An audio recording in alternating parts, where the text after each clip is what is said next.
Made it back just in time. I know you didn't see any of that, but you'll see on the footage later. I cracked a beer as that song started, and it just started overflowing. So the entirety of that song, right up until it finished, I was cleaning up this whole mess. Very representative of the energy of that song, I'd say. Oh, yeah. It's like some crazy, like, post-punk type of stuff. It's really interesting. Short and sweet, too, they're for incredible. sure. Yeah, and, one of the things that I really like about them, I don't think I've given them enough credit over the last year or so, because I think I've really pegged them down as just like a punk band or a noise rock band. They're almost like a cross between, like, the Arctic Monkeys and The Garden, which I know are two big, bands of theirs, but to have that, and then like old Arctic Monkeys, like, View from the Afternoon kind of stuff, and Dance Floor, and have that energy, but there's a theatrical element to their music that I think maybe is really only starting to make itself apparent, and it's one of the things that I think really separates them from the pack. That was one of the things that I was thinking about listening to it, was I couldn't help but imagine what it would be like to see them playing in some dingy club somewhere. Because this is the type of stuff that I feel like the full experience doesn't quite translate to the recording. Like, I get that. From what I heard, I'm just imagining just insanity when they get on the stage. There's an element of just complete and utter chaos, and that's one of the best parts, is there's an unpredictability about it. Yeah. It's also kind of interesting, too, to me, the, like, guitar part was playing, like, tritones most of the time, which is, like, a really weird, dissonant sound that a lot of the time people, like, unless you're kind of chugging on it for, like, a metal thing or something like that, a lot of the time people kind of stay away from the tritone for the most part, and, like, they were just really hammering on it between, like, the bass and the guitars and everything, which was a really strange sound that you don't hear a lot. Oh, absolutely. And it's cool to see the bass doing its own thing, and have its own melodic element to it. Just as a bass player, that's always something that appeals to me. So I really love watching Alex Valverde, the bass player of Big Yellow, play and listen to him play. And I think what they're able to do with that sound, I think they're able to fit so much in a tiny little package, and it's once you open it up, it's like a can of worms. It just goes everywhere. Yeah,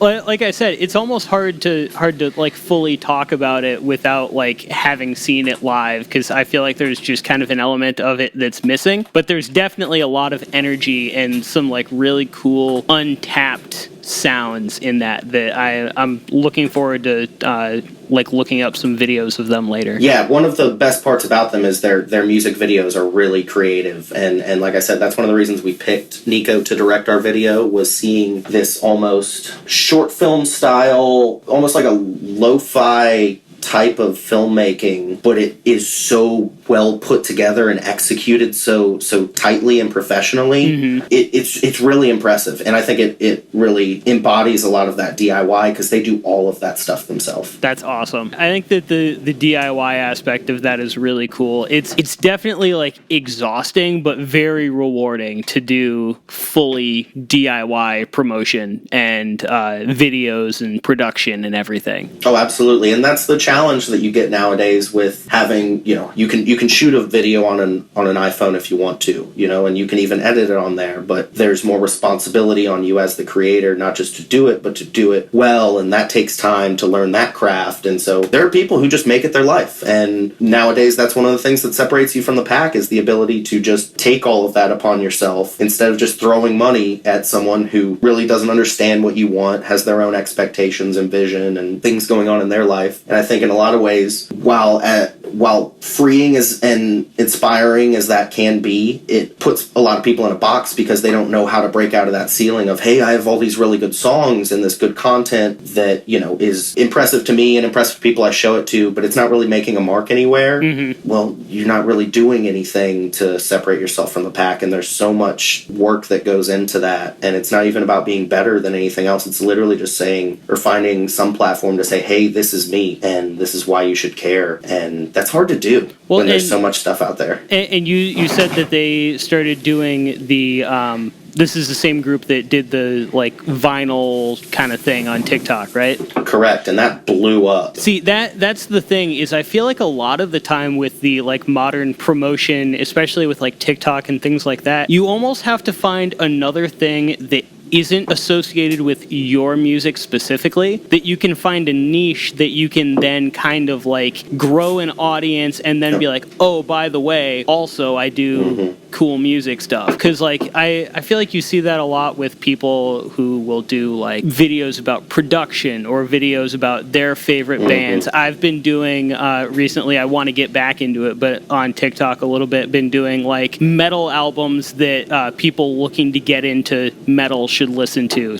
like get a good variety of, you know, new stuff. And I think that that's the sort of thing is almost maybe being present, even if you're not actively promoting, is a better way to promote because you're constantly in people's mind, even if it's not your music that is on their mind necessarily. And that becomes almost in a way, I hate to say it, more important than the music itself, is the need to remind people that you exist and that you have this thing that they need, all of that kind of spiel. But it's complicated too because, and one of the reasons I respect them in that vein with the TikTok channel is they wouldn't use it to transition over to the band. It kind of came before the band really started picking up steam, and now they've devoted more time to that. I'm not even sure if they do the channel anymore. But I 100% get what you mean, because you'll see that all the time with, you know, like someone will have a viral tweet, and then the first thing below it is, all right, well, now, you know, come check out my EP or whatever. There's a weird duality to it, because while I think there are numbers to back up the benefits of virality, it's very fleeting. Those aren't necessarily the people who are coming to support you in person. Maybe if you're like a superstar or something like that, but the amount of people that are just consuming this content daily may seem astronomical, and like it is. But when you compare that to the people who are actually boots on the ground coming out to support you and pay money for your products and stuff like that, I'm sure it helps, but it doesn't always translate the same way.